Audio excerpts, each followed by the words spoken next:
and a lot of people, some people may have never heard of this, or they may think of Parkinson's law as something else, right? But Parkinson's law is basically the more money that you make, the more you spend. And a lot of people fall into that trap. So, Pete, how do we not fall into that trap? How do you work around, okay, hey, you know what? I was making $60,000. Now I'm making $100,000. I can go and buy, a new Benz or a new Range Rover or something like that. How do you be disciplined enough not to spend more when you make more? Yeah. Oh man, there's so many different ways to answer that question. So for me, as a young guy, part of it is that I grew up in a less wealthy family. So everything was impressive to me. Like even just having like a high quality used car, which is, I bought my first one after I graduated from university. And I was like, man, I'm living so large now. And I didn't even know what I was missing, and then was moved into these higher and higher jobs. And I saw my coworkers showing up with bigger BMWs. And, one guy had a horse Mm-hmm. ranch and a six-wheel pickup truck that he would drive like all the way from the ranch into work at his job at a software company. I'm like, this doesn't really make sense. Like these guys are Right. spending $50,000 a year on their transportation, and I'm spending, one or 2,000. And I was biking to work too because I care about living close to work and not wasting my time on the road. So Mm-hmm. I naturally like to optimize these things. So that's one answer, is just basically don't even look at what other people are doing. Look at what's best for you in terms of like, what do you really enjoy doing most with your time? And for most people, it's being healthy, not being stuck in traffic, having freedom.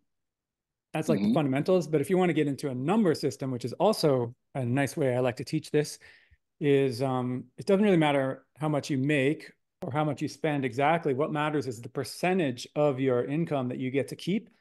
So if you make $60,000 and you're spending 20,000 of that, this is just like make these numbers Mm-hmm. up. You're saving 2/3 of your income. So it's going to take you a certain amount of years to save up a bunch of investments so that you have that 20,000 that you're spending forever with no work. Turns out that number of years is about 10 or 11 if you're able to save that big of a percentage of your income.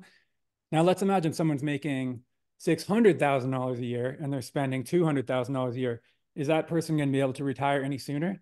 Well, the answer is no. It's actually going to be the same, because the same percentage, and you have like a higher burn rate to keep your Mm-hmm. lifestyle going. So unless you're willing to cut back later, which of course you definitely can and should do, what really matters is the percentage of your take-home pay that you're able to keep.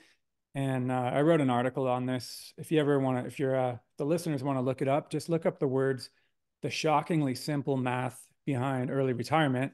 And then you'll see it's like the shortest way I could express this concept that really gets it into your head. And at that point, it should answer your question, which is like, what happens when your income rises? Well, you can give yourself a bonus in terms of the amenities in your life if you want, as long as you also increase the amount that you're spending by at least the same percentage. And then you're going to get ahead with that. What happens is a lot of people they'll actually increase their spending. So it eats up all of their extra income, and they're not Yep. really increasing their savings. And that's how you end up with like the famous NFL player syndrome, where a lot of these guys will have multi-million-dollar salaries and contracts, and then shortly after their career ends, they're back to being in debt or having Mm-hmm. no wealth, and then they have to, I don't know, become a used car salesman or something to keep paying the bills after that. And that's really because they spent more than they saved.